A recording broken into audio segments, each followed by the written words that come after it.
Coming up on NBC 26 today, the Brewers take on the Dodgers in Game 1 of the NLCS. Emily Beyer is live out at Miller Park this morning with all the excitement surrounding tonight's game. But first, let's turn to Michael Fish for our first forecast.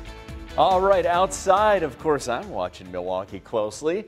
And you notice this, it's dry. Sure, they have some clouds, and I know you see that out to the west. Don't worry, that's not going to affect them. Their current temperature, though, a very chilly 40 degrees, but remember, they have a roof.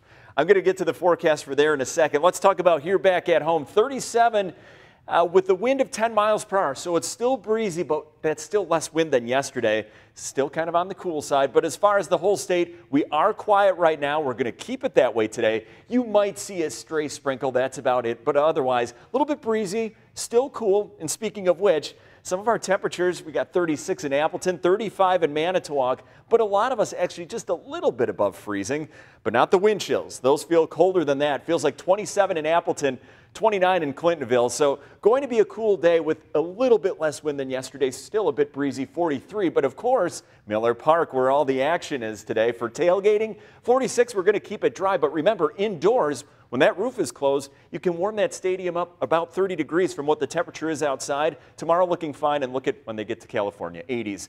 So Brooke, a pretty nice day for baseball today.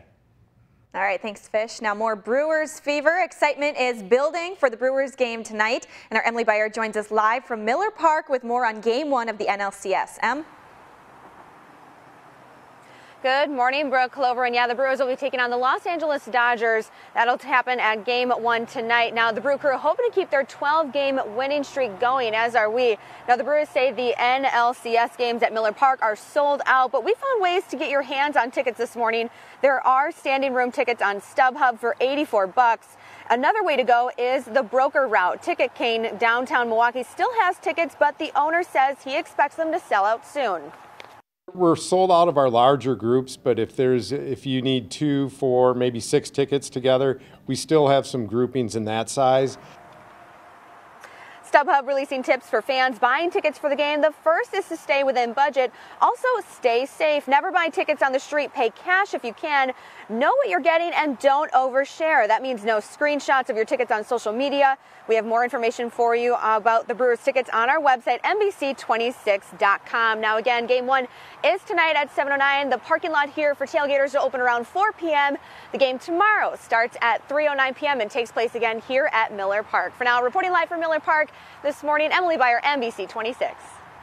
All right, thanks, Emily. And if you're in the area for the game, several Milwaukee businesses are taking advantage of the Brewers' success, and so can you. Snapdragon Flowers in Elm Grove is making these baseball bouquets you can send to your favorite Brewers fan. At Robert Hack Diamonds, they're offering a refund on jewelry purchased by October 16th, up to $3,000 if the Brewers win the World Series. We do have insurance on a small amount of the money, and then worst case scenario, if we have to fly down to Vegas and make a bet to offset it a little bit, you know, we'll try to do that. At AJ Bombers in downtown Milwaukee and Wauwatosa, they're changing their name to Bernie Bombers for a few weeks with special burgers like the Moustakas Medusa, the Colonel Council, and the Yelich Bomber. Now, if you're headed to Milwaukee for the game today, you can get free Miller Lite thanks to the Brewers. Since the Brewers beat the Rockies in the NLDS, Coors Brewing Company in Colorado is buying each person 1 beer at participating bars in Milwaukee. The offer is only good tonight from 3 until 5.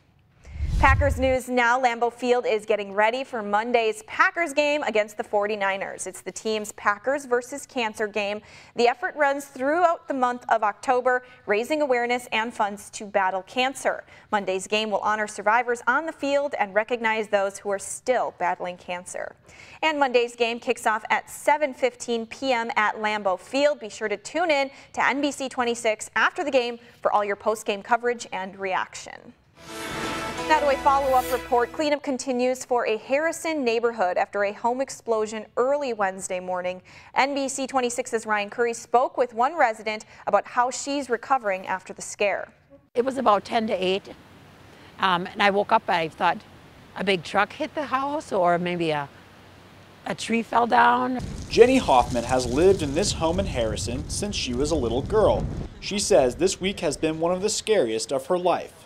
I thought like an earthquake, but even though I've never been in an earthquake, I don't know what it would feel like, but It woke me up. The dog was sound asleep. He started barking. Wednesday morning, a home on Fire Lane 12 in Harrison exploded. The blast was so violent, homes next door are uninhabitable, and Hoffman, who lives 2 doors down from the explosion, had to board up several windows because the glass shattered. And there's cracks in the walls. There's a window that wasn't broken that we didn't notice yesterday. When they walked around, there's like some of the stucco came off the house. Officials from the Calumet County Sheriff's Office still do not know what caused the home to explode. 36 hours later, Hoffman's home is still without power. However, since she lives so close to the blast, she says she's lucky not to be injured. I am very lucky, even though my bedroom faces the direction where the explosion was. Our house is cinder block, so it was a good thing it's fairly sturdy. Keeping you connected, Ryan Curry, NBC 26.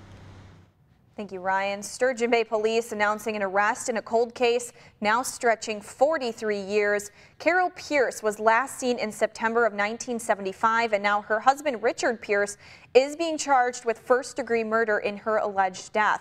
Richard moved to Cheboygan, Michigan after Carol disappeared. Police have been searching the property there, and officers say they believe that's where they'll find Carol's remains.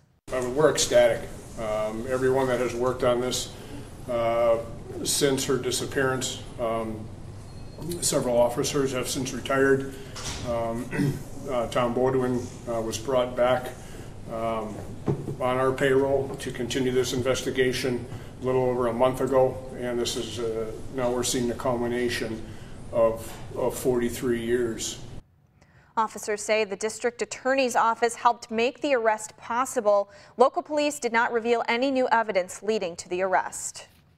The death toll from Hurricane Michael has climbed to at least 6 this morning. The hardest hit was in the Florida Panhandle, where the Category 4 storm made landfall. Jay Gray has a closer look at the destruction in Panama City. Hey there, good morning. I'm standing in the middle of what used to be some kind of small business. Really impossible to tell exactly what was here. The outside walls that were made of brick and cinder block crumbled. The inside here, it looks like it's been thrown into some kind of blender. And this overwhelming damage, what so many across the strike zone are dealing with right now. Michael is gone, but the evacuations continue here. The 2 largest hospitals in Panama City transferring hundreds of patients because of structural damage to the facilities. The state health officials are actively working to evaluate those hospitals, provide critical care to patients. Much of the Florida Panhandle looks like a battlefield after the attack by Mother Nature. The sounds that I remember the most is almost like a jet engine and then a rumble.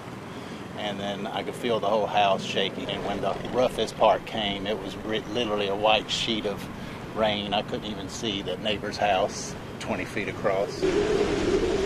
A lot of the houses in Mexico Beach are gone now, ripped apart by 150-mile-an-hour winds as the storm exploded across the coastline. Search and rescue teams combed through the wreckage here and across the strike zone. We still have a long way to go. There's a lot of debris that we haven't sifted through. And so much work to be done. Power crews repairing downed lines and blown transformers, crews and survivors clearing away debris. Michael took a lot here.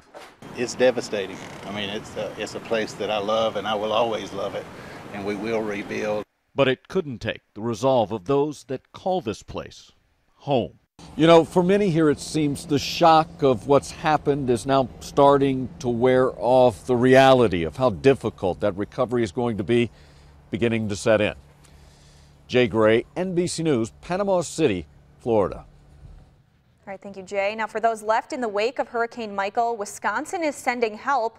A dozen Wisconsin Red Cross volunteers are going to Florida to help victims of the hurricane. It comes just weeks after volunteers went to the Carolinas to help after Hurricane Florence. And a dozen members of the Wisconsin Army National Guard will also head to Florida to help with recovery efforts. The Medical Evacuation Unit will assist in search and rescue missions, transporting patients and delivering medical supplies. In addition to the 12 soldiers, the Guard will also send 2 Black Hawk helicopters. And luckily for them, things are quiet for today. This is Florida Panhandle. Temperatures in the upper 70s, so that's good for the cleanup crews to continue. They're the remnants of Michael. And as far as here back at home, well, it's still chilly outside, but less wind than yesterday Here's a look around the state. Don't worry about that stuff to our south and west. Not going to see that. But if you would see a sprinkle today, don't be surprised. But most of your day, just going to be cool and a little bit breezy at times if you have plans for tonight. Also keeping it quiet, but another chilly night. And as far as this morning, we've got 36 degrees in Appleton, 35 Oshkosh, 33 in Mountain. The winds and the clouds that stuck around kept our temperatures up just a little bit. But I'm not saying it's warm by any means. Look at some of these wind chills. Feels like 27 in Manitowoc and Appleton, 30 in Green Bay. So bundle up the kids as they head out to the bus stop this morning. Our high temperature today, only 43 degrees, but at least most of the day going to be dry and less wind than yesterday. Now I have a small chance of rain this weekend. I'm going to let you know when that could move in. Coming up, stay with us. You're connected to NBC 26 Today with Brooke Hayes. Meteorologist Michael Fish. NBC 26 Today, keeping you connected.